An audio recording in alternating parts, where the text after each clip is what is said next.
మొత్తానికి యూఎస్లో బాగానే సెటిల్ అయ్యారా? ఎంతకీ మీ పేరెంట్స్ ఇప్పుడు తీసుకెళ్తున్నావు? మా పేరెంట్స్ సారా నేను చెప్పినప్పుడే వాళ్ళు వీసాకి అప్లై చేస్తుంటే చాలా బాగుండేదిరా. కానీ ఇప్పుడు 2 years వరకు స్లాట్స్ లేవంటున్నారు. నాకా ఏం చేయాలో అర్థం కావడం లేదు. ఎవరితో మాట్లాడుతున్నాడు వీడు? ఇప్పుడు వస్తున్నావు యూఎస్? నేనా? నువ్వు వస్తానంటే చెప్పు. నీ వీసా పిక్ అయినంత వరకు H1 వేయిస్తూనే ఉంటాం.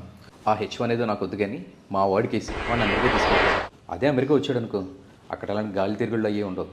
పైగా అక్కడ ఉన్న వాళ్ళందరూ బాగా సెటిల్ అయిన వాళ్ళు, సెటిల్ అవ్వాలనుకునే వాళ్ళే కాబట్టి ఏ ప్రాబ్లం ఉండదు. అమ్మ నా క్లాస్గా నన్ను అమెరికా పంపించేయడం స్కెచ్ చేస్తున్నావా? నువ్వు ఇంతలా చెప్తున్నావంటే మీ వాడు కొంచెం తేడానా? కొంచెం కాదు, చాలా. 10 నిమిషాలు మాట్లాడితే మీ వాడు ఎంత తేడానో అర్థం అవుతుంది కదా, దాన్ని బట్టి అల్లుకుపోతా. మా వాడు మాట్లాడిన 2 నిమిషాల్లోనే వాడు ఎంత తేడానో నీకు క్లారిటీ ఇచ్చేస్తాడు. చెప్తా ఎరా. అమెజాన్లో అటుకులు ఆర్డర్ ఇచ్చాను, వచ్చా? అటుకులు రాలేదు కానీ అమెరికా నుంచి మా ఫ్రెండ్ వచ్చాడు. Meet my friend. Hi, I'm Naveen. Friends call me NRA Naveen. Nice to meet you bro. Your brother always tells all good things about you. English చూడటానికి తెలుగులో ఉన్నాం, అయినా ఇంగ్లీష్ ఎందుకు బెదరు? చక్కగా తెలుగులో కుమ్మేసుకోకుండా. సారీ బ్రో, సిన్స్ 3 years యూఎస్లో ఉంటున్నాను కదా, సో ఫస్ట్ టైం ఎవరితో మాట్లాడినా ఆటోమేటిక్గా ఇంగ్లీష్ వచ్చేస్తుంది. ఇది తెలుగు కూడా ఇంగ్లీష్ లాగే ఉంది బెదరు. Don't embarrass me in front of my friend, okay? ఓడి అమ్మ, కాసేపు మీ NRA ఫ్రెండ్తో మాట్లాడేసరికి నీకు కూడా ఇంగ్లీష్ వచ్చేస్తుందిరా. అది ఇంగ్లీష్ కాదు, ఇంగ్లీష్. నాకు తెలుసులేరా, నీది ఇంగ్లాండ్ ఇంగ్లీష్ కాబట్టి ఇంగ్లీష్ అయింది, మాది హిందుస్థాన్ ఇంగ్లీష్ కాబట్టి ఇంగ్లీష్ అయింది. ఇంగ్లీష్లో కూడా ఇన్ని వెరైటీలు ఉంటాయా భయ్యా?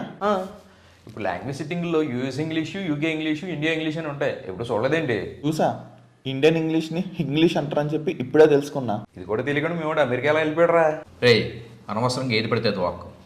హే, ఇట్స్ ఓకేరా, వదిలే బ్రో. అబ్బా, ఆడు వార్నింగ్ ఇవ్వడం, వీడు వదిలే అనడం చాలా చేస్తున్నారా. వీడి కుళ్ళురా, మన ఫ్రెండ్స్ అందరూ యూఎస్, యూకే, ఆస్ట్రేలియాలో సెటిల్ అయ్యారని. కానీ వీడి ఫ్రెండ్స్ కొత్తపేట, మలక్పేట, తూలుపేట, అమీర్పేట దగ్గర ఆగిపోయారు. మన వాళ్ళందరూ అబ్రాడ్స్లో తిరుగుతుంటే వీడి ఫ్రెండ్స్ మాత్రం రోడ్ల మీద తిరుగుతుంటారు. అంటే అబిట్స్ వరకు వెళ్ళగలరేమో కానీ అబ్రాడ్ వెళ్ళేంత సీన్ లేదంట. హలో బాసు, నువ్వు అమెరికా వెళ్ళింది కూడా అమీర్పేటలో కోర్స్ చేసే, అది మర్చిపోకు. ఆయన ఎందక నుంచి వస్తున్నాను, అమెరికా నుంచి వచ్చావు, నువ్వు తెగ ఎరగడిపోతున్నావు. ఏం తీసుకొచ్చేయండి? యాపిల్ ఫోన్ పట్టుకొచ్చా, ఏదో యాపిల్ స్కైల్ వేసుకొచ్చా. ఏమో ఉసిరికాయకి ఎక్కువను, ఉల్లిపాయకి తక్కువ అన్నట్టు ఉన్నాయి. అదే మా ఫ్రెండ్స్ అమీర్పేటలో ఉన్న నా బర్త్డేకి యాపిల్ ఫోన్ పట్టుకొచ్చారు. సొంతం ఏంటి ఇక refurbished latest second hand phone model. ఇక్కడ తప్ప ఎక్కడ దొరకవు.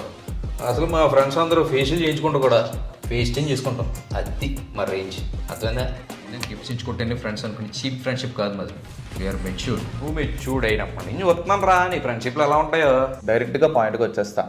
ఇక్కడ ఖాళీగా అటు ఇటు తిరిగే కన్నా యూఎస్ వచ్చేసి ఏదో ఒక పని చేసుకుంటూ హ్యాపీగా సెటిల్ అయ్యవచ్చు. పైగా అమెరికాలో ఉంటున్నామంటే నీకు వచ్చే రెస్పెక్టే వేరు.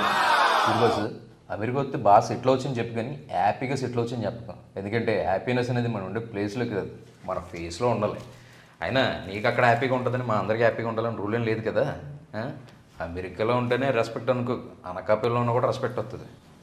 ఇక్కడ అప్పు చేసి అక్కడ ఎంఎస్ చేయడానికో, జాబ్ చేయడానికో డిపెండెంట్గాను వచ్చి చేసినప్పుడు తీర్చడానికి అక్కడ పెట్రోల్ బంకుల్లోనూ, పిజ్జా షాపుల్లోనూ గంటకింతనే ఆడిచ్చే డాలర్ల కోసం పనిచేయడం నా వల్ల కాదు. పెట్రోల్ బంకుల్లోని పిజ్జా షాపుల్లో చేయడం నా మషీనా? అలా బాసు, చేతిలో బైక్ ఉందనుకో ఏ యాప్లోకి వెళ్తా, అదే కారు ఉందనుకో ఓలాకో, కోబర్కో డ్రైవర్కి వెళ్తా. పని చేయడం నాకు నామోషి కాదు బస్సు. అక్కడికి వెళ్ళి పని చేసేది ఇక్కడ ఉండి పని చేస్తాను అంటున్నాను. అక్కడైతే డాలర్లో అవుతుంది, ఇక్కడైతే రూపాయల్లో అవుతుంది. అయినా రూపాయల కన్నా డాలర్ ఎక్కువ నువ్వు అనొచ్చు. మరి డాలర్ కన్నా దేనాలు 3.5 రెట్లు ఎక్కువ అంట. దానికే ఉంటావు. అయినా ఇక్కడ లేదు, అక్కడ ఏముంది బాసు? అక్కడున్న క్వాలిటీ ఆఫ్ లైఫ్ ఇక్కడ ఉంటుందా? ఇక్కడ ఎక్కడ చూసినా కరప్షన్, అవినీతి. కరెక్ట్గా ఇచ్చారు. వాడికి మైండ్ బ్లాక్ అయిపోయింది. కరప్షన్ అన్నావు కదా, దాన్ని గుర్తెట్టుకో, దాని గురించి లాస్ట్లో మాట్లాడతా. ఈ క్వాలిటీ ఆఫ్ లైఫ్ అన్నావు అంటే ఏంటి బస్సు? Better education. ఇక్కడ బెటర్ ఎడ్యుకేషన్ లేకపోతే ఇక్కడ చదువుకున్న ఇండియన్స్కి అక్కడ ఉద్యోగాలు ఎందుకు ఇస్తున్నారంటో? అక్కడ వాళ్ళు అంత బాగా చదువుకుంటే జాబ్లన్నీ వాళ్ళకి ఇవ్వాలి, కానీ మన వాళ్ళకి ఎందుకు ఇస్తున్నారంటో? ఫస్ట్ మెడికల్ ఫెసిలిటీస్ ఉన్నాయి అక్కడ. యూఎస్లో టాప్ డాక్టర్లు అందరూ ఇక్కడ వాళ్ళు అంట కదా బస్సు. ఎమర్జెన్సీ అంటే కానీ ఎలాగైనా అడ్మిట్ చేసుకోరంట కదా. అదే ఇక్కడ అనుకో, గడ్డి నొప్పి, పంటి నొప్పి, కాలు నొప్పి, చేయి నొప్పి ఏదన్నా ఎదురొచ్చి మరీ అడ్మిట్ చేసుకుంటాం. అయినా ఇండియాలో మెడికల్ ఫెసిలిటీస్ లేవని ఎవరు చెప్పారు బస్సు? ఇంటర్నేషనల్ పేషెంట్లు కూడా వస్తున్నారు ఇక్కడ ట్రీట్మెంట్కి. What about pollution? ఈ దుమ్ము, ధూళి. ఇక్కడ ఉన్న పాపులేషన్కి పొల్యూషన్ అన్న బాగానే బతికేస్తున్నారు బస్సు. కానీ అదేంటో అక్కడ ఏం లేకపోయినా హార్ట్ అటాక్లు, ఒబేసిటీ, క్యాన్సర్లు ఇక్కడికన్నా అక్కడ ఎందుకు ఎక్కువ అర్థం కావట్లేదు బస్సు. What about traffic? మీకు అక్కడ లేదా ట్రాఫిక్? మీకు అక్కడ ప్లేస్ ఎక్కువ, జనాలు తక్కువ. మాకు ఇక్కడ ప్లేస్ తక్కువ, జనాలు ఎక్కువ. అయినా ప్రపంచంలోనే నెంబర్ 1 జనాభా ఉన్న కంట్రీలో ఆ మాత్రం ట్రాఫిక్ ఉండదా బస్సు? వర్స్ట్ రోడ్స్, ఈ గుంతలు గోతులు. రోడ్డు మీద గుంతలు కాకుండా గున్నైలో ఉంటాయి బస్సు.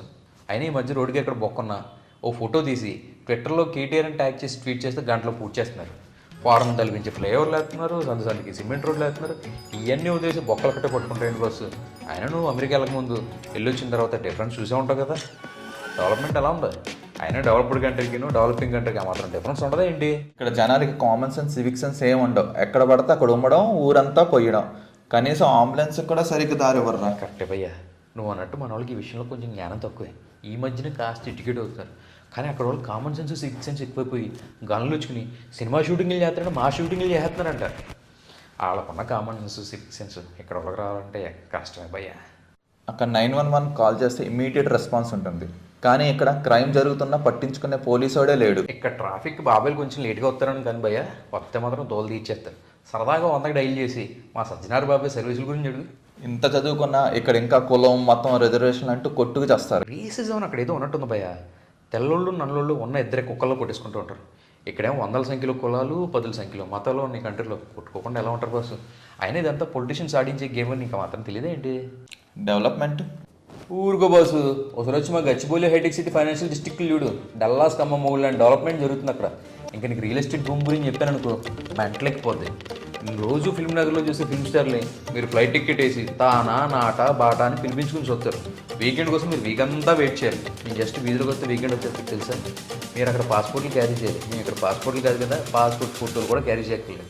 మీరు వీసా కోసం వెయిట్ చేయాలి. మేము విజిటింగ్ కార్డ్ ఇస్తేనే వీసా అయిపోతాయి. క్యాసినోల కోసం మీరు లాస్ వేగాస్ వెళ్తారు. మేము గుడివాడి నుంచి గుంటూరు దాకా ఎటెళ్ళినా అయ్యే తెలుసా? మీకు హాలీవుడ్ స్టూడియో ఉంది, మాకు రామోజీ ఫిల్మ్ సిటీ ఉంది. మీకు మగ్గింగ్ ఉంటుంది, మాకు ఇక్కడ బెగ్గింగ్ ఉంటుంది. ఇంక కరోనాలు, సునామీలు ఈ మీకు మాకు కామనే అనుకో. ఇలాంటివి చెప్పుకుంటూ పోతే బోల్డంత లిస్ట్ ఉంటుంది ఏంటి? అక్కడ ఉన్న లగ్జరీ టెక్నాలజీ ఇక్కడ ఉన్నాయా? టెస్లా కార్లో తిరగడం మీకు లగ్జరీ, కాళ్ళ మీద కాలేసి బతకడం మాకు లగ్జరీ. అయినా మీరు అక్కడ ఎంత సంపాదించినా మీ పని మీరే చేసుకోవాలి. కానీ ఇక్కడ పనికి ఒక పని వాళ్ళు పెట్టుకోవచ్చు. అయినా ఇంటర్నెట్ ఉంటే ఇండియాలో ఏ మూలకి వెళ్ళినా టెక్నాలజీ ఉంటుంది భయ్యా. శానిటైజర్స్ నుంచి శాటిలైట్స్ దాకా ఇండియాలో దొరకందేమని చెప్పు. స్ట్రైట్గా పంపికి వచ్చేస్తారు. అమెరికా వెళ్ళిన అందరూ గొప్పోళ్ళు, వెళ్ళినందరూ ఎదవాలని మీరు ఫిక్స్ అయిపోకండి. అక్కడ ఉండే బెనిఫిట్లు అక్కడ ఉంటాయి, ఇక్కడ ఉండే బెనిఫిట్లు ఇక్కడ ఉంటాయి. నాకు ఇక్కడ ఉండడం ఇష్టం. ఇక్కడ ఉంటే అమ్మ దగ్గర ఉంటా, నాన్న పక్కన ఉంటా అని నువ్వు నాకు నచ్చదు వెంకెలే చెప్పను. కానీ నాకు ఇక్కడ కంఫర్టబుల్గా ఉంది. అయినా దాంట్లోనూ ప్రాన్స్ కాన్లు ఉంటాయి కదా బస్సు. రే అవి ప్రాన్స్ కాన్స్ కాదు, ప్రోస్ అండ్ కాన్స్. అదేలారా, ఆ కార్లో ప్రాన్లు తింటే ఇక్కడ జాలీగా గడిపేస్తా. ఈడు అమెరికా వస్తానంటే ఈ నెట్కెళ్ళు ఈడు అక్కడికి వెళ్ళి డాలర్లో సంపాదించి ఇక్కడ పంపిస్తే నేను ఆ డాలర్ను రూపాయలకు మార్చి రిచ్గా ఎంజాయ్ చేస్తా. మనం ఎక్కడ బతుకుతున్నాం కాదు భయ్య, ఎంత హ్యాపీగా బతుకుతున్నాం అన్నది ముఖ్యం. ఎంత అమెరికాలో ఉన్నా అమ్మని ఆవకాయని అమీర్పేటని తలుచుకోకుండా మీరు మాత్రం ఉండగలరా భయ్య? లాస్ట్లో ఒకటి మాట్లాడుతాను అన్నాను కదా, కరప్షన్, అవినీతి. దానికి అమెరికా అయినా అమలాపురం అయినా ఒకటే బస్సు. మనకు అవసరం ఉంటుంది, అది తోడుకి అది అవకాశం ఉంటుంది. టైంకి పని అయిపోలేతే మీ పేరెంట్స్కి 2 years వరకు వీసా స్లాట్ లేదన్నావు కదా, ఈ నెంబర్కి కాల్ చేయి, 2 weeksలో వీసా స్లాట్ అరేంజ్ చేస్తాడు. ఈ పననే కాదు, ఏ పనైనా క్యాష్ డౌన్ క్యారీ అని. మీ అన్నారెళ్ళకి స్పెషల్ ప్యాకేజీలు ఉన్నాయి. డాలర్లు కదా. గ్యాంగ్ లీడరా? గ్యాంగ్ లీడర్ వచ్చాడు లెగెండ్. మీ వాడు పొరపాటున మనసు మార్చుకొని యూఎస్ వస్తానా సరే నువ్వు రానివ్వక. ఏరా మీ వాడు అక్కడికి వస్తే అమెరికా అంతా అల్లకల్లోలం అయిపోద్ది. వాడు ఎక్కడ ఉండడమే కరెక్ట్.